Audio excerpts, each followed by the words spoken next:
Iran के Israel पर हमले के बाद इंटरनेशनल मार्केट में तनाव बढ़ता जा रहा है। इससे नॉन एग्री कमोडिटीज की कीमतें भी तेजी से बढ़ रही है।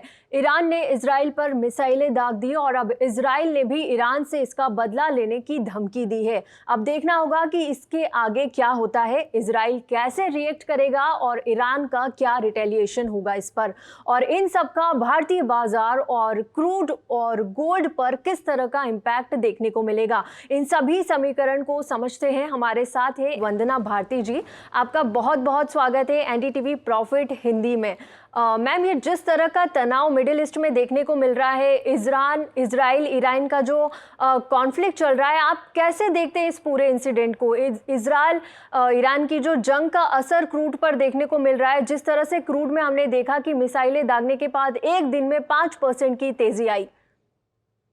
जी, अभी तक तो मिडिल ईस्ट में बहुत ज्यादा फर्क नहीं पड़ा था जब तक कि यहाँ पे हमास और इसराइल के बीच में लड़ाई हो रही थी, क्योंकि ईरान यहाँ पे 3 मिलियन बैरल पर डे का सप्लाई करता है और ये 3.5% से 3% तक है वर्ल्ड के टोटल सप्लाई का।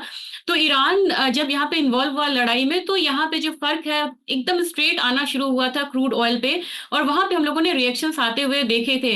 और सबसे बड़ी बात यहाँ पे ये है कि जब क्रूड ऑयल की बात आती है तो ओपेक के पास यहाँ पे स्पेयर कैपेसिटी है।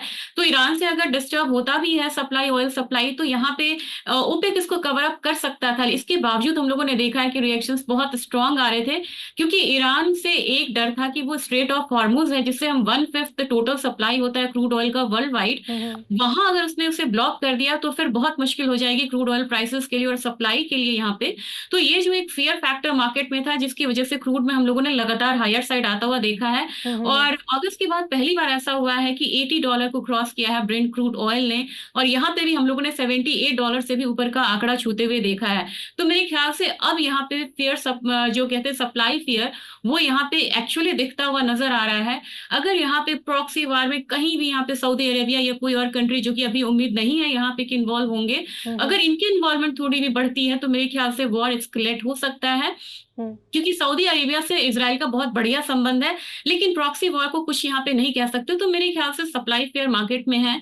अपसाइड मुझे लग रहा है कि यहाँ पे WTI भी इनफैक्ट $80 यहाँ पे देख सकता है। लेकिन एस्केलेट हुआ वैसे सिचुएशन में, क्योंकि ओवरऑल अगर थोड़े दिन पहले की बात की जाए तो ओपेक से लेके EIA ने यहाँ पे कहा था कि डिमांड इस बार कम होने की उम्मीद है, और डिमांड कम होगी और साथ में सप्लाई जो है ज्यादा है, और ओपेक प्लस दिसंबर से यहाँ पे प्रोडक्शन बढ़ाने की यहाँ पे उन्होंने एक सिग्नल्स यहाँ पे दिए हैं कि यहाँ पे हम प्रोडक्शन बढ़ा सकते हैं दिसंबर मंथ से। तो जो बियरिश फैक्टर्स हैं वो अभी बैकफुट पे आ गए हैं, और वॉर से जो ये सप्लाई फेयर हुआ है, जिसकी वजह से मार्केट को हम एस्केलेट होता हुआ देख रहे हैं, मेरे ख्याल से $80 ऊपर की तरफ है, और नीचे में अगर यहाँ पे मार्केट थोड़ा सा संभलती है तो हम $72-73 आता हुआ देख सकते हैं। तो आज के दिन की बात की जाए तो मुझे लग रहा है हल्का सा एक करेक्शन यहाँ पे आपको देखने को मिल सकता है क्रूड ऑयल में, और प्राइसेस नीचे 6300 के करीब एक बार जा सकता है। लेकिन साथ में ये ध्यान में रखना होगा कि अभी के तनाव के माहौल में यहाँ पे जो डाउनसाइड है वो क्रूड ऑयल में एटलीस्ट यहाँ पे लिमिट। लेकिन जो इजराइल का रिएक्शन है, जैसा कि बाजार को भी इस बात का डर है कि कहीं इजराइल ने ईरान की ऑयल फैसिलिटीज पे अगर हमला कर दिया तो उसके बाद ऑयल प्राइसेस कहां तक जा सकते हैं, इसका क्या अनुमान है? जी, ऑयल फैसिलिटीज पे उन्होंने इनफैक्ट टोटल एनर्जीज पे उन्होंने करा भी है। यहाँ पे जो ईरान में था, इसके बाद से हम लोगों ने काफी प्राइस को एस्केलेट होता हुआ देखा है। मुझे लग रहा है कि अगर उनकी ऑयल फैसिलिटीज पे करते हैं तो वॉर यहाँ पे ज्यादा एस्केलेट हो सकता है और डीप हो सकता है, और फिर हमले भी यहाँ पे तेज हो सकते हैं दोनों तरफ से इनफैक्ट। और इसराइल का जो अभी फ्रंट है वो काफी फर्म है, वो कह रहे हैं, फर्मली कह रहे हैं कि हम रिटेलिएट करेंगे और कहीं भी हम झुकेंगे नहीं। तो ऐसे सिचुएशंस में लग रहा है कि अगर प्राइसेस ऊपर की तरफ गया तो $84-85 भी हम WTI में आता हुआ देख सकते हैं, अगर वॉर एस्केलेट हुआ।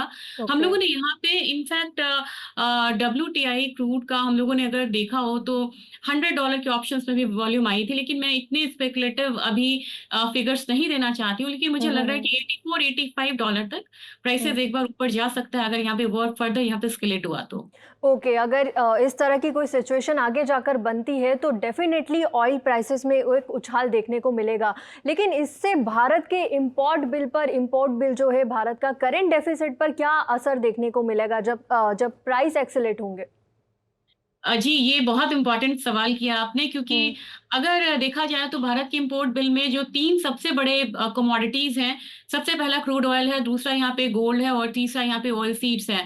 तो हम्म। पहले नंबर पे यहाँ पे क्रूड ऑयल है और क्रूड ऑयल में 80% से भी ज़्यादा हम यहाँ पे इम्पोर्ट पे हम्म। आधारित हैं और निर्भर करते हैं यहाँ पे। मेरे ख्याल से यहाँ पे अगर $10 क्रूड ऑयल बढ़ता है, तो आप इससे ही समझ सकते हैं कि अगर $10 यानी कि हम्म। $70 से वो $80 हो जाता है, तो भारत हम्म। का जो जीडीपी है वो 0.5% से डेंट हो जाता है। तो हम्म। ये एक काफी अनफॉर्चुनेट सिचुएशंस होगा, खासकर कि जब भारत की यहाँ पे ग्रोइंग इकोनॉमी है। लेकिन मुझे लग रहा है कि जिस तरीके से यूक्रेन और रशिया का वॉर हुआ था और ये न्यू सप्लाईज हम लोगों ने रशिया से लेना शुरू किया, तो वो एक कंफर्ट जोन दे सकता है अगर रशिया से हम सप्लाई ज्यादा लें। लेकिन हम्म। सबसे बड़ी बात यह है कि जब आपका शिपमेंट ही डिले होगा और यहाँ पे आपको शिपमेंट में प्रॉब्लम होती है, अगर स्ट्रेट ऑफ हॉर्मुज को कुछ परेशानी हुई, वहां पे ब्लॉक हुआ, तो यहाँ पे भारत को भी जो इम्पोर्ट बिल है वो यहाँ पे बढ़ सकता है और जो हमारा कैड है, जो अभी तक हम्म। बिल्कुल ठीक ठाक चल रहा था, वहां वो वाइड हो सकता है यहाँ पे। ओके, तो ये हुई हमारी क्रूड को लेकर चर्चा कि इस पर भी एक इम्पैक्ट देखने को मिलेगा आगे चलकर, अगर इस तरह के कोई आगे चलकर हालात बनते हैं। गोल्ड पर इसका क्या असर होगा? क्या अभी भी यहाँ से एक बड़ी तेजी आना गोल्ड में बाकी है? क्योंकि ग्लोबल मार्केट सिनेरियो में अगर देखें तो गोल्ड पर ज़्यादा कुछ इम्पैक्ट नज़र नहीं आया। कुछ करेक्शंस हुए हैं गोल्ड पर, लेकिन इतना प्राइस हाइक नहीं हुआ, क्योंकि अब इंडिया में फेस्टिवल सीजन है और जो कि बजट में भी हमने इंपोर्ट ड्यूटी कम की थी। इसका गोल्ड पर क्या असर होगा? क्या लोग अभी भी सेफ हेवन बाइंग पर फोकस कर रहे हैं? बड़ी स्ट्रैटेजिक कमोडिटी है क्रूड ऑयल और यहाँ पे कह सकते हैं कि गोल्ड, दोनों ही। जब भी यहाँ पे सिचुएशंस जो है वो बुरे होते हैं, ये हम एंशियंट टाइम से देख रहे हैं, लोग सेफ हेवन बाइंग गोल्ड में रखते हैं।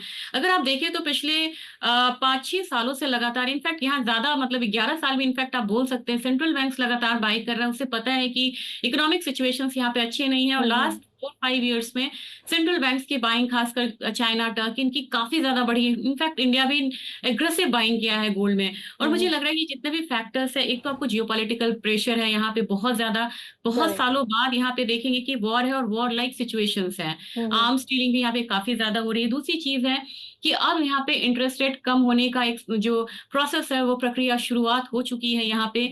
और अभी से लेके 25 तक एटलीस्ट फेड ने खुद बोला है कि हम 1.5% यहाँ पे इंटरेस्ट रेट कम करेंगे। तीसरी बात है कि इन्फ्लेशन यहाँ पे जो है वो अभी भी बहुत ज्यादा कम नहीं है। तो ये 3 फैक्टर्स हैं, ये काफी स्ट्रांग है, जो कि गोल्ड को बिल्कुल हायर साइड में ही रखेंगे। कभी भी करेक्शन आएगा, मुझे नहीं लग रहा है कि 5-6% से ज्यादा का करेक्शन एट ए टाइम हम आता हुआ देख सकते हैं गोल्ड में। हर करेक्शन पे यहाँ पे बाइंग आएगी। और भारतीय बाजार में आप देखेंगे, अगर $600 बढ़ चुका है कॉमिक्स में, भारतीय बाजार में भी आप देखेंगे कि जब हमारा कस्टम ड्यूटी का यहाँ पे हुआ था, कम हुआ था यहाँ पे, तो वहां पे 6,000-5,000 से बेस कम होने के बावजूद हमने न्यू रिकॉर्ड हाई बनाया है यहाँ पे, क्योंकि वो 15% से यहाँ पे 6% हो गई थी, 9% कम हुआ।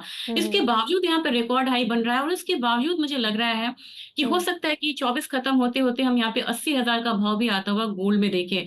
तो मेरे ख्याल से जब तक ये वॉर सिचुएशन स्केलेट होते रहेंगे, यहाँ पे एक जो वॉर लाइक सिचुएशन में गोल्ड में हायर साइड रहेगा। और एक बड़ा इवेंट रिस्क आने वाला है अभी, वो है यूएस इलेक्शंस नवंबर में। तो इतनी सिचुएशंस जो ऑलरेडी वर्स है, उसके बाद यूएस इलेक्शन का आना और वहां पे ट्रम्प और जो कमला हैरिस हैं, यहाँ पे नेक टू नेक फाइट है, मतलब रिपब्लिकन और डेमोक्रेट्स के बीच में। ऐसे सिचुएशंस में गोल्ड को विन विन सिचुएशन रहेगा, बेनिफिट ऑफ डाउट्स रहेगा। और आप देखें यहाँ पे पैसा डॉलर इंडेक्स में जा रहा है, पैसा यहाँ पे ट्रेजरी में जा रहा है। रिसेंटली हम लोगों ने काफी हायर साइड आता हुआ देखा है, फिर पैसा यहाँ पे गोल्ड में जा रहा है और स्टॉक मार्केट धीरे धीरे अब यहाँ पे एक करेक्शन ले रहा है। तो ये अगर पैटर्न यहाँ पे ये ट्रेंड कंटिन्यू रहा कि स्टॉक मार्केट से पैसा निकल रहा है, तो ये आप पे डॉलर इंडेक्स, ट्रेजरी और गोल्ड में जाएगा। तो मेरे ख्याल से गोल्ड में अभी बहुत डाउनफॉल आएगा, इसकी कोई गुंजाइश मुझे नहीं लग रही है। $2750 से लेके $2800 तक इंटरनेशनल मार्केट लग रहा है 24 में, और एमसीएक्स से मुझे लग रहा है कि 80,000 तक का जो आंकड़ा है वो गोल्ड छू सकता है। ओके, तो ये गोल्ड पे बात हो गई। और जैसा कि आपने भी अभी मेंशन किया, नवंबर में अमेरिका में चुनाव होने जा रहे हैं।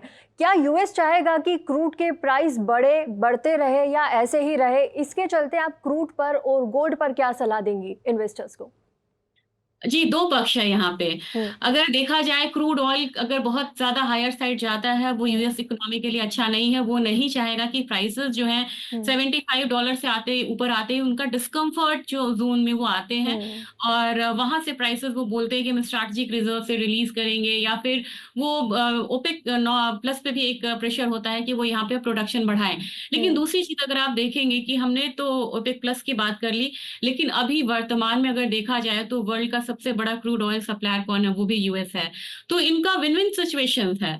अगर प्राइसेज़ बढ़ती है तो इनकी इकोनॉमी यहाँ पे ग्रो भी कर रही है, लेकिन $75 से ज़्यादा अगर यहाँ पे बढ़ती और स्टेबल होती है तो यूएस इकोनॉमी डेंट भी हो सकता है यहाँ पे हुँ, और हुँ, नेट-नेट ये एक्सपोर्टर है मतलब क्रूड में ये इम्पोर्ट भी करते हैं और ये रिफाइंड प्रोडक्ट्स को भी यहाँ पे एक्सपोर्ट कर रहे हैं। हुँ, हुँ, तो मेरे ख्याल से $75 से ऊपर इनको ये हावी होने लगेगा, इन्फ्लेशन का खतरा भी इनको रहेगा। तो ये नहीं चाहेंगे $75 से ऊपर हो। लेकिन मुझे नहीं लग रहा है कि यूएस इलेक्शन से पहले यहाँ पे $60 $62 तक क्रूड एक बार आएगा। मुझे लग रहा है कि एक $65 से लेके $75 तक ऑस्सिलेट कर सकता है बीच में क्रूड ऑयल प्राइसेस। लेकिन गोल्ड में जैसा आपने पूछा है, हुँ, मुझे हुँ, लग रहा है कि गोल्ड के प्राइसेस जो हैं वो हायर साइड रहेंगे और $2650 2660 तो इनफैक्ट अभी आ ही रहा है। हुँ, हुँ, $2750 $2800 तक के जो लेवल्स हैं, वो हम देख सकते हैं आता हुआ गोल्ड में। और साथ में एक चीज़ ध्यान में रखना होगा जब सीज़नैलिटी की बात होती है उसे हम हुँ, हुँ। नज़रअंदाज नहीं कर सकते हैं। नवंबर ऐसा महीना होता है जहाँ पे हम गोल्ड में एक डाउनफॉल आता हुआ देखते हैं 3% के लगभग का। तो कोई भी अपसाइड अगर नवंबर में आता है तो वो थोड़ा-सा यहाँ पे लिमिटेड हो सकता है, इस बात को ध्यान में रखना होगा। जी, बिल्कुल और इसी के साथ हम इसको व यहीं वाइंड अप करेंगे। आपके साथ चर्चा बहुत अच्छी रही। उम्मीद है कि हमारे व्यूअर्स को भी ये चर्चा पसंद आएगी और बहुत-बहुत शुक्रिया वंदना जी, हमें अपना टाइम देने के लिए।